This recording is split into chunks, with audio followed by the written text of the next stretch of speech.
안녕하세요. 아침이 바뀌면 인생이 바뀐다라는 믿음을 주는 남자 아일람 장하식입니다.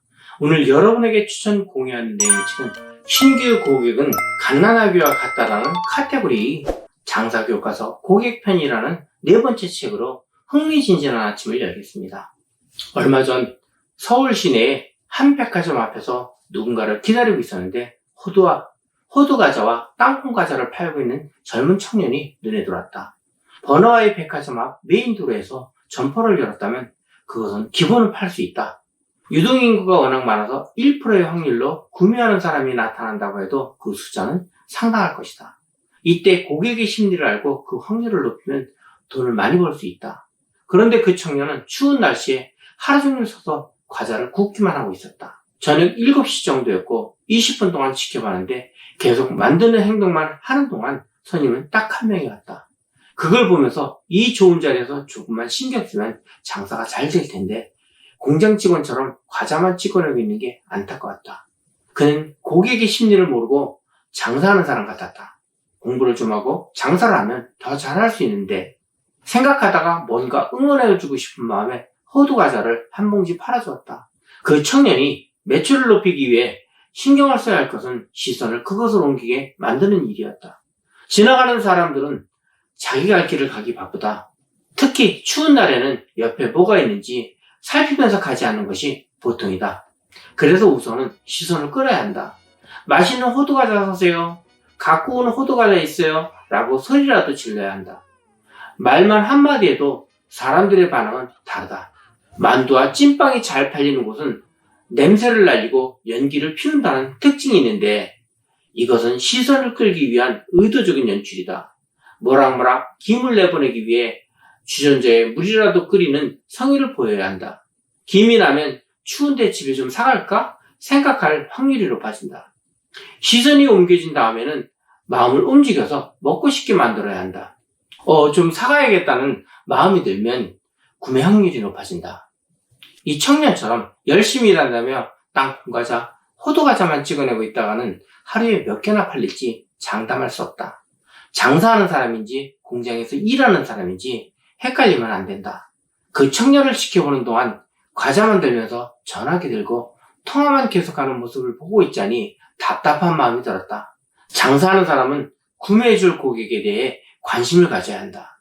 지나가는 사람에게 괜히 안녕하세요? 인사만 해도 효과는 있다. 여기에 천안 호두과자보다 맛있어요. 같은 멘트를 개발하면 된다. 숫기가 없어서 못하겠다 싶으면 녹음을 해서 틀어놓으면 된다. 아파트 단지 내에서 스피커로 계란이 왔어요 라고 녹음을 틀어놓고 장사를 하는 트럭 장수처럼 말이다. 둘이 먹다가 하나가 죽어도 책임을 못 져요. 2봉지 사시면 1봉지 더 드려요 같은 걸 녹음해서 틀면 된다. 물론 제일 좋은 건 직접 내 목소리로 지나가는 사람들에게 말을 거는 것이다. 와, 열심히 하네 라는 마음이 동의해서 사주고 싶은 확률이 높아진다. 장사는 사람의 마음을 얻는 것. 고객이 어떤 사람인지 알고 장사하는 사장은 어려운 와중에 지름길을 찾아갈 수 있다. 장사하는 매장에서 만나는 고객은 몇 가지 특징을 가지고 있다.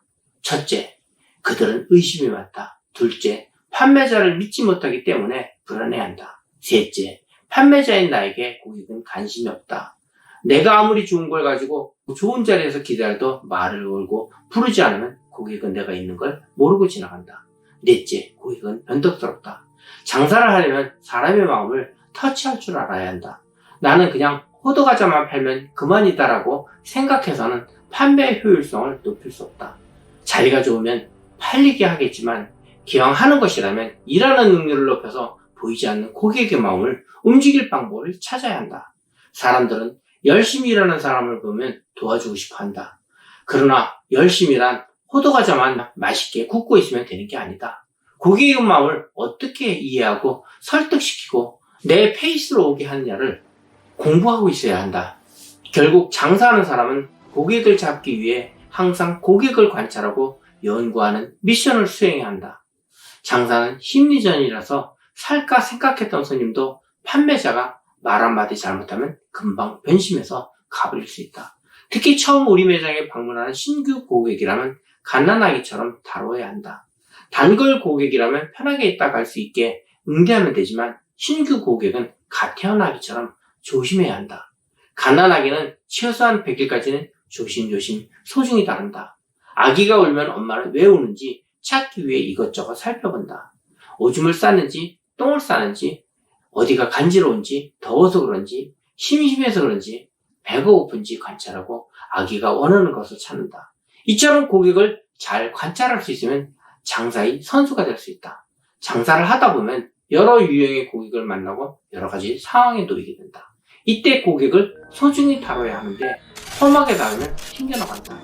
특히 신규 고객은 쉽게 이탈해버리고 말 것이다. 말도 행동도 조심스럽게 하고 심혈을 기울여 그가 불편해하는 것, 원하는 것을 찾아야 한다. 만약 매장 안에 재방문 고객과 신규 고객이 같이 들어와 있고 엄청나게 바쁜 상황이라면 신규 고객에게 더 많은 공을 들여야 한다. 그렇다고 재방문 고객을 소홀히 해도 된다는 뜻은 아니다. 잡은 물고기가 된 것처럼 호구로 여기냐라는 생각이 들게 만들면 안 된다. 다만 적절한 비율로 신규 고객에게 더 마음을 써야 한다는 뜻이다. 6대4 또는 7대3 정도의 주의를 기울여야 할 것이다. 겉으로는 표시가 안 나겠지만 내 마음은 신규 고객에게 가 있어야 한다. 장사 교과서 고객편 중에서 장사는 음식이 맛있어야 하지만 고객에게 관심을 가지고 맛깔스러운 예절과 멘트도 필요합니다. 저는 전주에 맛있는 꼬막 정식집이 있는데 2번을 가고도 음식은 맛있지만 주인이 불친절함에 이제는 찾아가지 않습니다. 고객이 스스로 찾게 만드는 것이 최고의 성공 기술이라고 저는 생각합니다. 감사합니다.